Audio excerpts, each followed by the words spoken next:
যে নারী রান্না করার সময় তিনটি কাজ করবে ওই নারীর কপাল খুলে যাবে। আল্লাহ পাক রব্বুল আলামিন ওই নারীকে সম্পদশালী বানিয়ে দিবেন। আল্লাহ পাক রব্বুল আলামিন ওই নারীর ঘরে বরকত নাজিল করবেন। ওই নারীর ঘরে আল্লাহ পাক রব্বুল আলামিন রহমত নাজিল করবেন। অনেক মা বোনেরা এখন কিন্তু সংসারের ভিতরে সুখ চান, শান্তি চান, ঘরের ভিতরে রহমত চান, বরকত চান। বিশেষ করে যে সমস্ত নারীরা সংসারে বরকত চান তারা কিন্তু অবশ্যই এই তিনটি কাজ করবেন। দেখবেন আপনার ঘরের ভিতরে শান্তি আসবে এবং আপনার রান্না সুস্বাদু হবে এবং আপনার রান্না যারা খাবে তারাই আপনার প্রশংসা করবে। আমরা অনেকেই কিন্তু নিজের প্রশংসা শুনতে চাই এবং অনেকেই আমরা ঘরের ভিতরে বরকত চাই, রহমত চাই। এজন্য আমরা এই তিনটি কাজ করব। নাম্বার ওয়ান, এক নাম্বার হচ্ছে আপনি যখনই রান্নাঘরে প্রবেশ করবেন তখন আপনি সালাম দিবেন। মনে রাখবেন রান্নাঘরে কিন্তু চুলা আছে। এই চুলা, গ্যাসের চুলা বলেন আর যেই চুলাই বলেন, এই চুলা থাকার কারণে যখন আপনি রাতের বেলা সেখানে থাকেন না, এখানে কিন্তু জিন জাতি থাকার সম্ভাবনা আছে।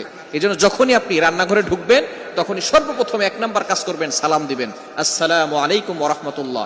কেউ থাকুক আর না থাকুক, ঘরে যখনই প্রবেশ করবেন, যদি ঘরে কেউ নাও থাকে তারপরে সালাম দিবেন, কারণ ঘরের ভিতরে অনেক সময় শয়তান থাকে। আপনার সালাম দেওয়ার কারণে সেই শয়তান সেখান থেকে বের হয়ে যাবে। শয়তান আপনার ঘরের ভিতরে আর বসবাস করতে পারবে না, সেখান থেকে শয়তান বের হয়ে যাবে। আল্লাহ পাক রব্বুল আলামিন নিজে বলে দিয়েছেন, কোরআন খুলেন, আল্লাহ পাক রব্বুল আলামিন বলছেন 18 নম্বর পারা 17 নম্বর পৃষ্ঠার 13, 14, 15 নম্বর লাইন, সূরাতুন নূরের 61 61 নম্বর আয়াতে রব্বুল আলামিন বলেন, ফাইদা দাখালতুম বুয়ুতান ফাসাল্লিমু আলা আনফুসিকুম তাহিয়াতাম মিন ইনদিল্লাহি মুবারাকাতান।